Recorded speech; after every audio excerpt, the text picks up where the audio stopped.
What's up, everyone? This is the undeniable, unfiltered, unbiased Gridiron Gilly Show.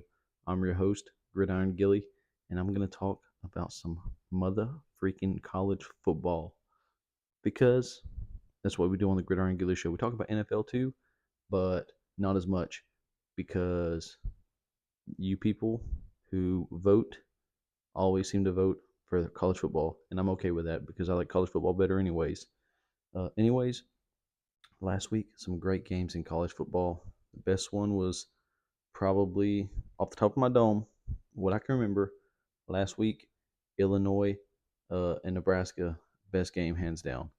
Both teams showed that they're a competitor in the Big Ten.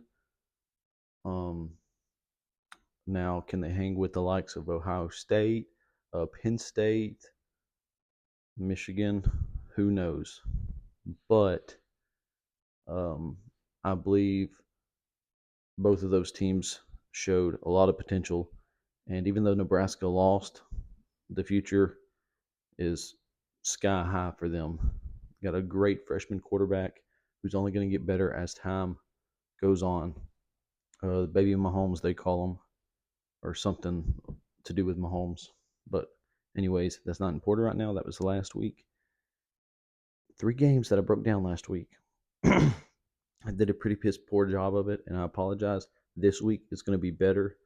You deserve it, and uh, I deserve to give it to you because if you spend time watching this video, God bless you. Anyways, the 3 games I broke down last week. Um, Michigan, USC, and I picked USC to win. I forgot what I picked the score to be, but it was pretty one-sided. It was like 40 something to 17, I believe. USC victorious. Did that happen? Absolutely not. Um, I thought Michigan sucked because Texas rolled into Ann Arbor and spanked them, like destroyed them, dominated them, and Michigan's quarterback sucked, so they swapped quarterbacks. The backup, he sucks too, but he can run the ball pretty good, they say. So I was like, well, if they're going to be one-dimensional, they're definitely going to lose to USC. Lose to USC, yes. Boy, was I wrong. But that's the beauty of college football. Michigan went back to what they've done successful for the past few years, and that's just impose their will on you to run the ball on you and pretty much just dominate the line of scrimmage for 4 quarters. And that's what Michigan did. Um, Let me go back right here real quick. I might have it pulled up. Yeah, Michigan. You know what? You know how many yards they passed for? 32 yards on the ground or in the air passing. You know how many they ran for? I don't know because I'm not about to add all that up. But Khalil Mullings had 159 rush yards, 2 touchdowns. Edwards had 74 rush yards and a touchdown, and the quarterback had 43 rush yards. So they only threw for 32 yards and just dominated this game on the offensive side of the ball. Um, Maybe Michigan isn't that bad. Maybe Texas is just that good. Um, Moving forward, Michigan, uh, I think they win a lot of games based off of their ability to run the football and play pretty good defense. However, uh, there's this one team on their schedule. I don't know what their schedule looks like, but I know there's one team in particular that's on it that is probably going to destroy them and make them not one of the final 12 at the end of the season. And that's okay because that team is Ohio State, and that team will be in the college football playoff. You can mark that down in your little notebooks if you have one. If not, who cares? Anyways, yeah, Michigan dominated USC. I figure they might have a little trouble coming from the West Coast to Michigan because Pac-12, that conference that joined Big Ten, I always said that they couldn't hang. They played defense over here on the east, north, northeast areas, wherever Big Ten football is played. The West Coast, they don't really play defense. Got great offenses, no defense, and but I thought USC had some. The way they played LSU and the couple other games they had, I thought they had something, and they're still not a bad team. played good football. Almost won the game. Played sloppy, by my opinion, by my standard, and still almost won the game against Michigan. So kudos to them. I think they'll get better as the season progresses. The next game I picked was Tennessee, Oklahoma. I figured because Tennessee's been beating the heck out of teams all year, but they haven't really played nobody. So I said they'll go into Oklahoma. College football game day was there. It was a great time, great atmosphere. Uh, but I said Tennessee would win, but it wouldn't be as convincing as what they had been doing. And that's understandably so because they're playing Oklahoma and not Chattanooga. But, anyways, I predicted it to be like 36-25 or something like that. It wound up being 25-15, 10-point game. However, the score does not do the game justice because Tennessee dominated defensively. They played some great defense, and that's good for them because there's been times in the past where they've had great offenses, uh, pretty piss poor defenses, but their defense looked pretty good against Oklahoma. Now, keep in mind, this Oklahoma offense that we saw is not what we're used to seeing in years past. So, but I'm still going to give Tennessee the benefit of the doubt and say that that team is going to be nasty the rest of the year. Uh, Someone said it the other day. Uh, they're not in the room, but they're knocking at the door or something like that, because they're not Alabama, they're not Georgia, they're not on that level yet. And I mean that's a fair assessment, but neither is Ole Miss. Um, so there's that. Um, but yeah, Tennessee, I'm impressed with them. Nico Imaliva, whatever his name is, don't know how to say it, but that dude's a pretty good quarterback. A lot of great young quarterbacks in college football. I'm excited for it. It's going to be a great next few years of college football moving forward, as long as these kids stop being punks about this NIL crap. And the third game I picked, it was an NFL game, Philadelphia, New Orleans. And let's go right here real quick because what I predicted, I forgot, did not happen at all. I picked the Saints to win by like 2 touchdowns. Did they? No, they got their first loss of the season. The Eagles won 15-12. And the deciding factor in that game was Saquon Barkley. Dude had 147 rush yards and 2 touchdowns. And they only scored 15 points. So Saquon Barkley was the reason why the Philadelphia Eagles won. Especially, I picked the Saints to win not only because they had won their first 2 games pretty convincingly, but also because A.J. Brown was not playing for Philadelphia. However, it didn't matter um, because of Saquon. Dude balled out. And who cares? NFL, you can lose 8, 9 games and still make the playoffs. It's not like college football. But, anyways, enough of that. Let's get to my winners and losers of this past week in college football. My number one winner goes to Michigan because, like I just said, I just explained it for a couple of minutes, dominated the game and won and showed that they are still Michigan, not the Jim Harbaugh Michigan, but still Michigan. Number two winner goes to Utah. They beat Oklahoma State. Oklahoma State is always uh, pretty high up in the rankings. Not a bad team, but I like Gundy. I like him. He's a great head coach, in my opinion. He's got a good attitude. Seemed like a cool dude to be around. But Utah, man, there's just something about those guys. And also, I'll get to this in a minute, but my other boys out there in Utah, my Mormon brothers, BYU, those guys balled out too. But anyways, Utah, uh, great football program. They play some great defense over there, and they're a pretty nasty team. That's one of those teams that you're going to be like most people would see them if they made the college football playoff. They would see them and be like, these guys ain't going to do nothing, you know, and then they'll do something. That's Utah. Number three winner, Illinois. They played Nebraska, like I mentioned earlier. Great game, really, really great game. Illinois balled out. Their quarterback balled out. Uh, Receivers played well. Everybody played well. It was a great game, uh, by my standard.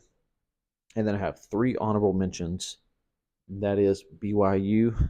Um, you can't bet against those guys whenever they play at night. I don't know what it is, but those guys are freaks at night. Freaks come out at night, and so do the Mormons. But they won 38-9 against Kansas State, who I said were frauds to begin with. Um, and really, that may not be the case, but anyway, BYU was just a better team that night. And they're pretty nasty, man. Those Mormons can play some football. Um, Missouri, they are also my honorable mention because this is 2 weeks in a row where they have won a game and they just pulled it out. You know, played pretty good all game. Wasn't one sided, just played some scrappy football. And 2 weeks in a row that they've pulled out a victory. Um, I don't want to say it wrong, so let me see who they have been playing because I don't want to. I know they played Vanderbilt this past week and they won. What was it, 30-27 in overtime? But let's see here. Missouri. Oh, so they played Boston College the week before and won 27-21.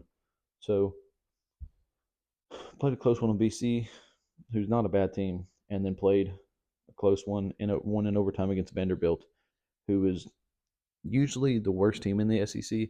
However, I think they are not going to be this year. I think the worst team in the SEC is Auburn, hands down. Either them or no, it's all no Mississippi State. I forgot about those guys. They suck too.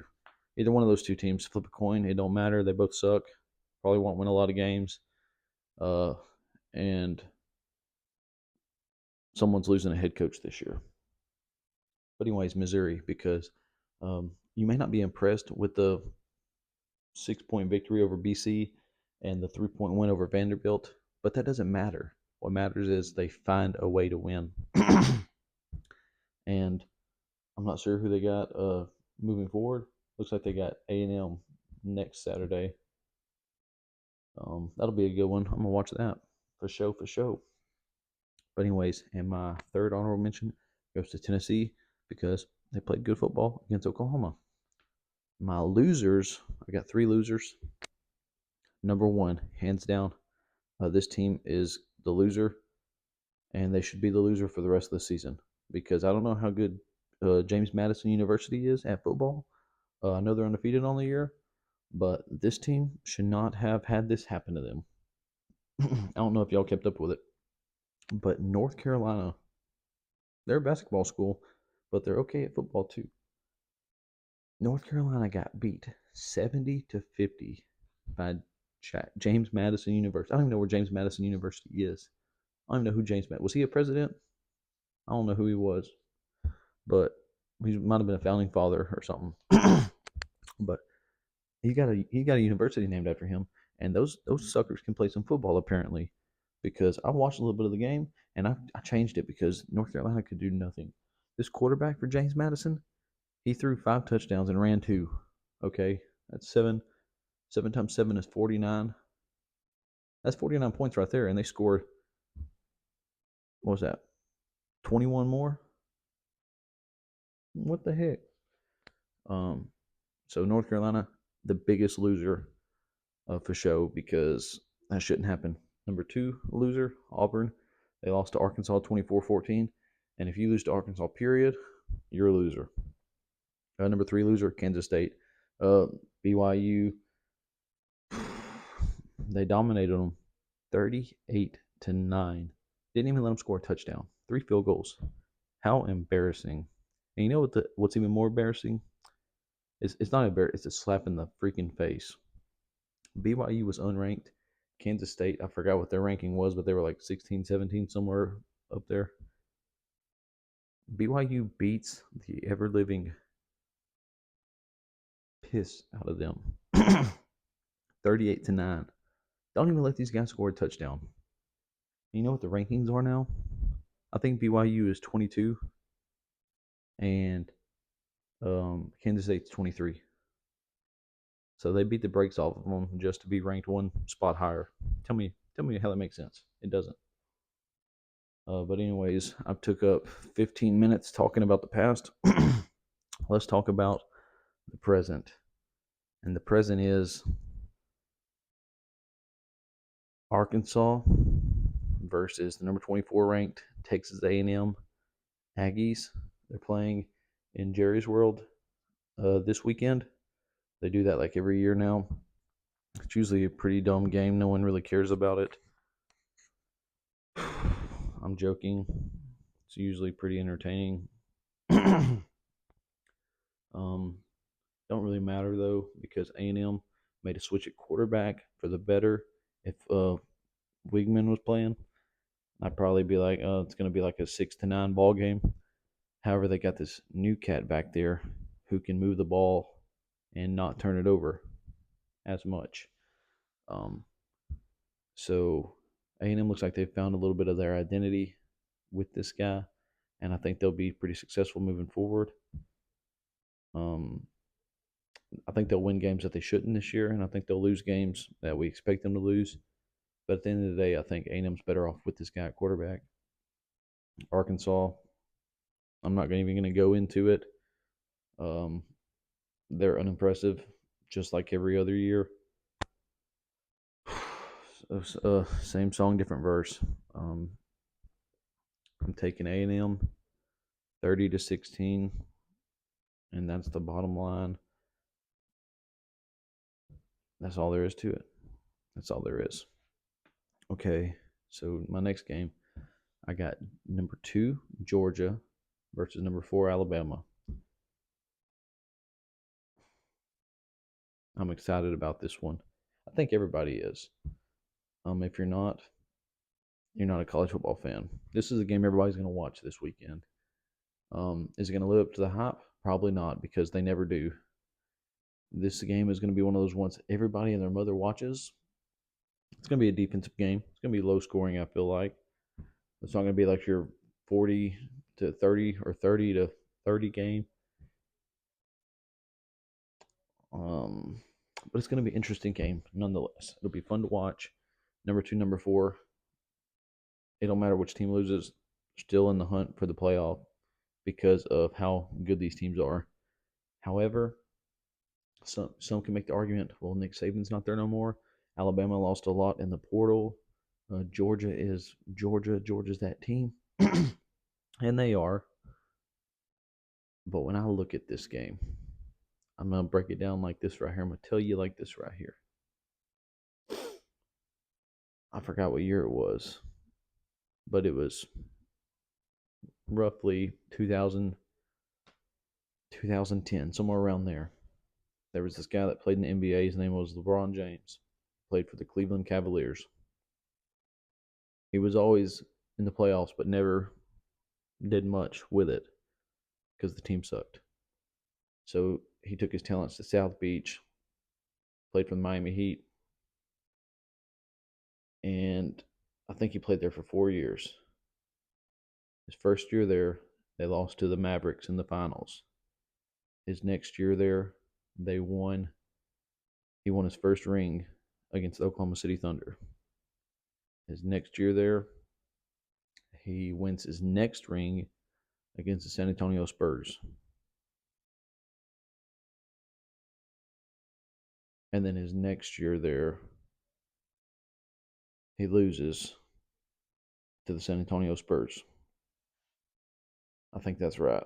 Don't quote me on that, but I feel like that's right. So, anyways, what I'm getting at is the Alabama-Georgia game. Georgia now is Miami then. They're that team who just come up, who is beating everybody and winning championships. And they're that new up and comer. But you know what the Spurs had? Camaraderie. They had, I don't even know what the word is, but they had it. They had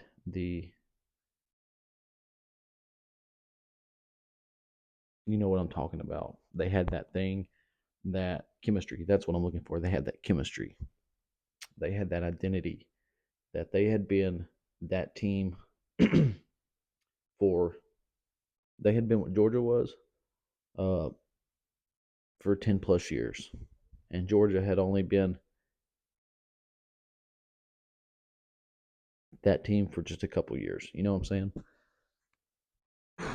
So sorry if I drug this out, but what I'm saying is Alabama is the Spurs, and the Spurs are Alabama. Georgia is Miami, and Miami is Georgia. Okay, so whenever I look at this game and I say Jalen Milroe, Carson Beck, I look at these defenses, look at their offensive line, I look at um, play calling, uh, Kirby Smart, Kalen DeBoer. I look at everything. I look at field goals, who makes field goals, who misses field goals. You look at every single thing that they bring to the table, all the way down to where the game is played at, which I believe it's in Tuscaloosa. Advantage Alabama. But whenever I look at it, the analysts, the experts, all of them are going to say, well, this team has the edge because of this, or this team has the edge because of this, or Milroe, he can run the ball well, so Alabama's got that edge. When I break it down, I break it down like this: Alabama has been blowing teams' backs out, uh, Diddy style, for 15 plus years. Georgia's been doing it for 3. When I look at this game that's going to be played this Saturday, I'll tell you like this right now: Alabama, Georgia, number 2 Georgia, is going to number 4 Tuscaloosa to play the Alabama Crimson Tide. And it don't matter, Nick Saban, no Nick Saban. Kalen DeBoer is going to have his guys ready to play.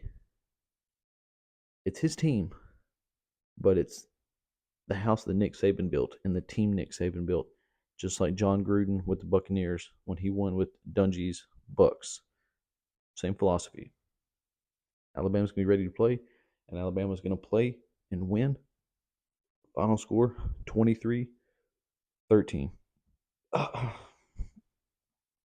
That pumped me up. I'm excited now. The last game that I'm breaking down. And something I'm going to do also, I should have said this at the beginning, because if you're still watching this, I doubt you are. But anyways, it's okay. I failed you as a gridiron gilly analyst because I say I'm going to talk about college football, this, that, and the other, but I only talk about a handful of games. That's not very gridiron gilly of me. So I need to get my stuff together. So what I'm going to do after I break down this game is I'm going to do I'm just going to go through a lot of games in college football. I'm going to look at it real quick. I'm going to give you my winner. I'm going to look at it, give you my winner. Look at it, give you my winner. And that's how we're going to do that. And then after this video goes off, I'm going to upload another video with my top 25. It's probably going to look a lot like what you see on ESPN or any other sports website. But I think there are certain teams that are not in the top 25 that should be. And I think there are teams that are ranked too high or too low. And I'm going to mix that up a little bit. But anyways, my next game, I'm not going to talk much about it.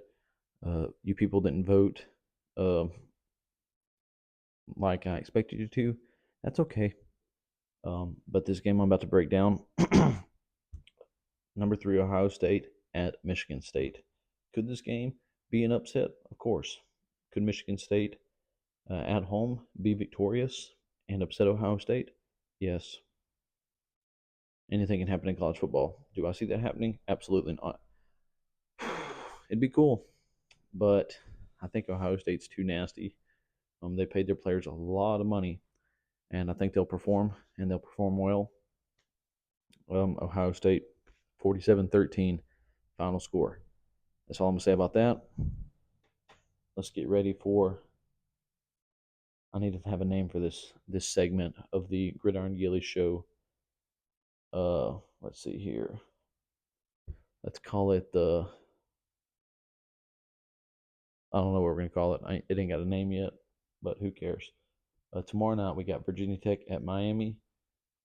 Give me Miami. We got Saturday Kentucky at Ole Miss.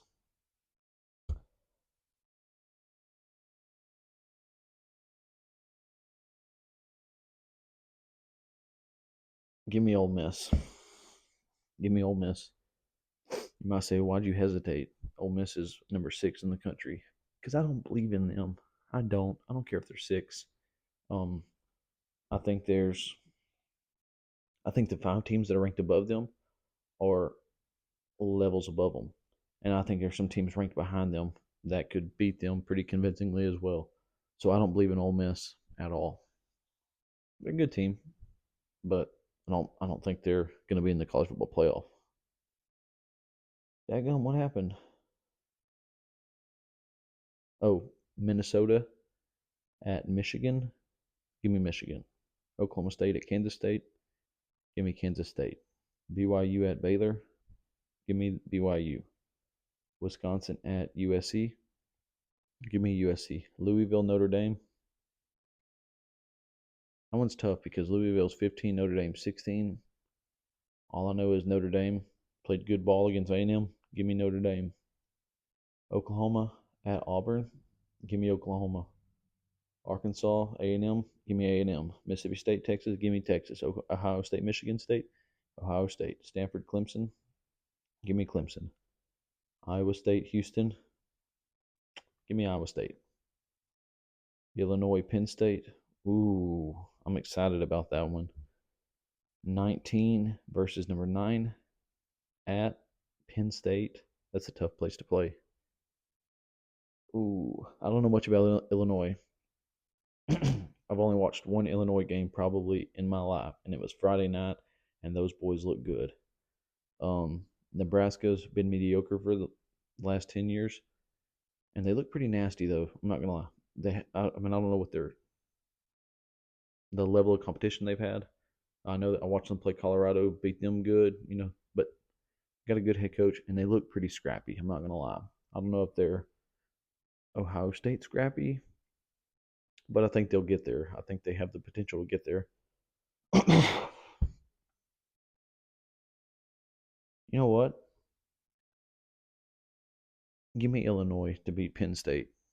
You heard it here first. I say that because I don't believe in Penn State. Penn State has been they're always in the mix every single year. Every time I turn on college football and I see rankings, Penn State's always like in the top 10, top 15 every single year, even 8 weeks into the season. However, no matter how high you rank them, when it gets to college football playoff time, they're never in it. So that tells me all I need to know about Penn State. Um, they can slip up and lose, and I'm picking them to do that this week. South Alabama at LSU. Give me LSU. Oregon, UCLA. This is the last game I'm doing, okay? Oregon, UCLA. You might say, why are you hesitating? Oregon's undefeated. UCLA, they're not that good. Oregon hadn't really impressed me that much this season, though. Honestly, it don't matter though. I'm taking Oregon. All right, guys. 28 minutes and 38 seconds into this episode, and Gridiron Gilly is done.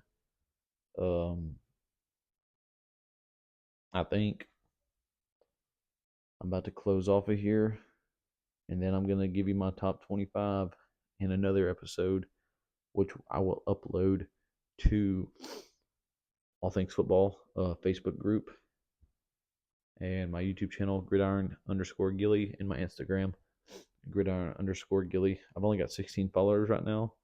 Follow me if you would like. If you don't want to, it's okay. I'm not going to get upset. As long as you watch this video, I'll be happy. And keep liking and commenting on my stuff and giving me football advice and things to talk about. I'm watching Sports Center. That's why I keep looking over there.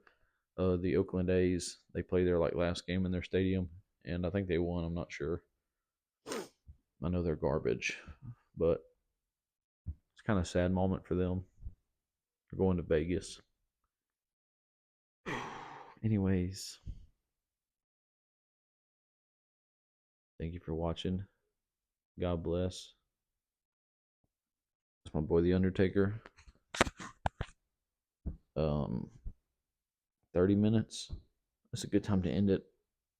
I'll see you guys next week.